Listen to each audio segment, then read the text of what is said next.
Éditeur, bonjour.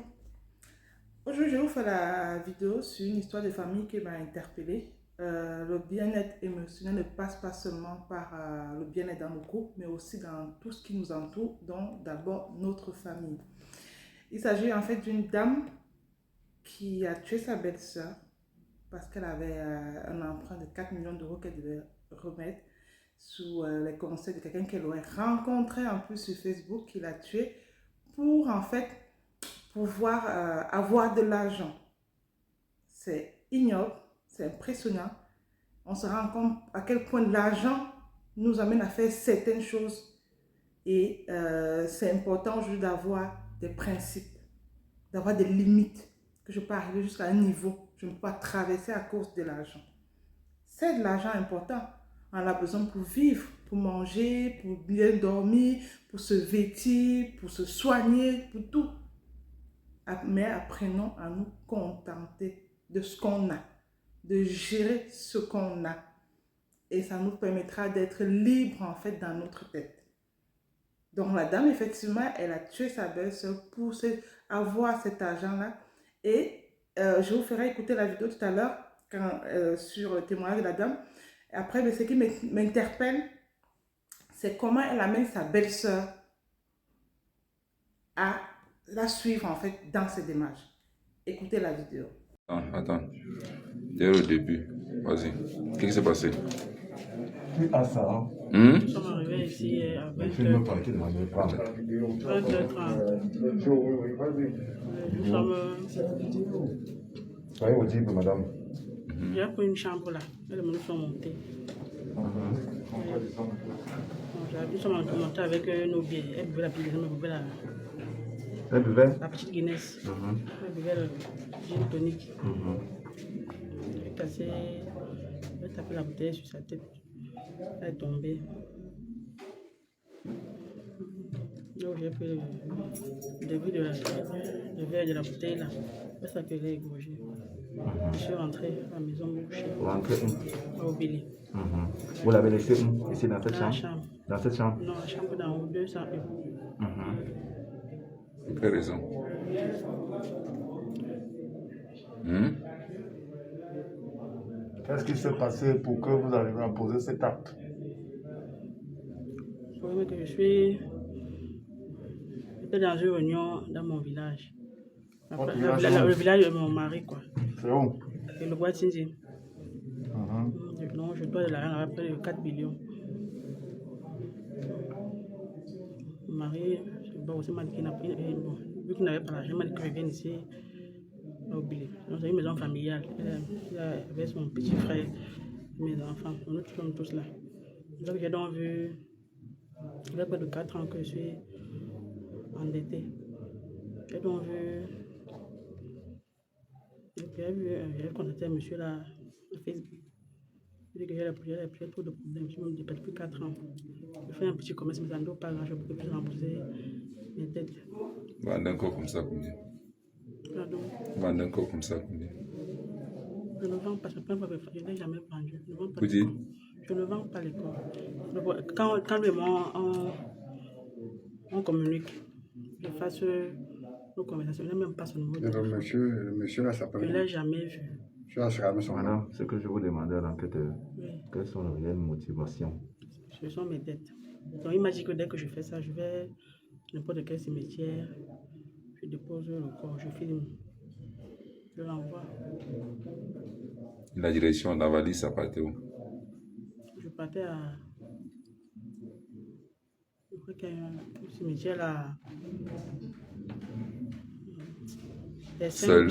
J'étais seule. Seul. Il m'a dit qu'il partait Qui seul. découpe tous les corps et range dans la valise? C'est moi, j'étais seule. Seul, vous pouvez ça. Voilà, vous venez d'écouter la vidéo effectivement de cette dame-là. Et on se rend compte, je ne sais pas si c'est encore précisé, mais en fait, elle dit à sa belle-sœur que, alors là, accompagne-moi, je dois aller récupérer de l'argent dans un hôtel, dans un hôtel. Ne dis à personne que tu viens avec moi. Et sa belle-sœur la suit. Franchement, quand on vous dit ça, déjà, ne dis à personne. Faites attention. La famille, que ce soit la famille, la belle famille, il n'y a pas toujours que des bonnes intentions. Dès qu'on vous dit de ne dire à personne pour une histoire où vous allez sortir de la maison, vous ne savez pas si vous allez rentrer ou bien comment vous allez rentrer. Parce que là, effectivement, il y a une histoire de confiance envers la femme de son frère, elle a confiance. Mais à un moment donné, moi je pense aussi qu'il y a une histoire de cupidité de cette belle-sœur qui malheureusement est décédée parce qu'elle sait qu'il y a un gain derrière. Mais voilà où ça l'a mené finalement, elle n'a rien gagné, à part la mort, bien entendu. Et arrivé sur le lieu, accompagne-moi dans la chambre. C'est qu'une histoire d'argent qu'on traite dans une chambre d'hôtel. Et vous vous levez, vous partez dans une chambre d'hôtel. À un moment donné, c'est nous-mêmes qui cherchons nos problèmes en fait. Parce que je suis désolée, lorsque c'est clair, ça se fait aux yeux de tous, en plein jour, voilà, c'est posé, on discute, bon. Mais on vous dit, viens, on va dans la chambre, ça va se passer dans la chambre, dans un lieu fermé, où vous êtes entre quatre murs. Vous ne savez pas avec qui, hein? Quatre murs. Et voilà, la dame, sa belle-sœur a fracassé la bouteille sur sa tête, ensuite l'a découpée pour une histoire d'argent. Faites attention. Parce qu'aujourd'hui, oui, on accuse la dame qui a tué sa belle-sœur. Mais moi aussi, à un moment donné, je suis désolée, j'accuse cette victime-là parce qu'effectivement, elle s'en doutait en fait que c'est pas clair. Elle s'en doutait qu'il y a quelque chose derrière. Mais elle a quand même suivi sa belle-sœur parce qu'elle avait le gain en fait. Parce qu'elle savait qu'elle allait gagner quelque chose. Que l'argent ne nous amène pas à faire tout et n'importe quoi. Ayons des limites. Tout se passe dans la tête. Qu'est-ce que je peux faire? Qu'est-ce que je ne peux pas faire? Tout simplement. Aujourd'hui, elle perd sa famille pour quelque chose qu'elle n'a même pas. Tout simplement. Est-ce que c'est normal? C'est écœurant en fait de se rendre compte qu'on court après. L'argent, c'est quelque chose d'éphémère. Ça vient, ça part. Apprenons à vivre avec ce qu'on a. Apprenons à faire des projets avec ce qu'on a dans la main.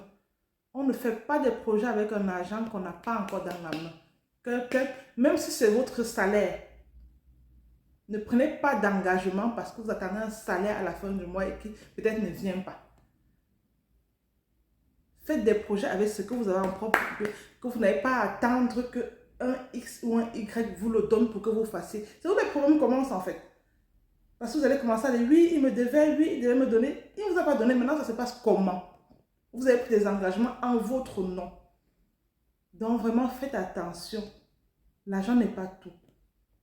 Certes, ils nous permettent de bien vivre, d'acquérir des choses, de satisfaire nos besoins. Mais limitons-nous à ce qu'on a. Rien ne vaut la vie. Et malheureusement, la vie de cette dame a été prise. C'est où l'adage disait, la vie ne vaut rien parce qu'elle est morte dans des conditions atroces et pour moi inutiles pour sa famille. Donc je tenais à partager ce post. Faites attention à ça. N'allez pas n'importe où parce que vous recherchez de l'argent.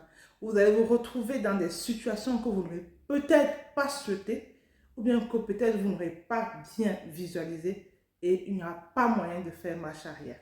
Pas du tout. Allez-y un peu. Mollo, mollo. Vous atteignez vos objectifs. Tout simplement. Voilà ce post-là pour vous sensibiliser sur cette histoire d'argent. Likez, commentez et bien entendu, partagez au max la vidéo.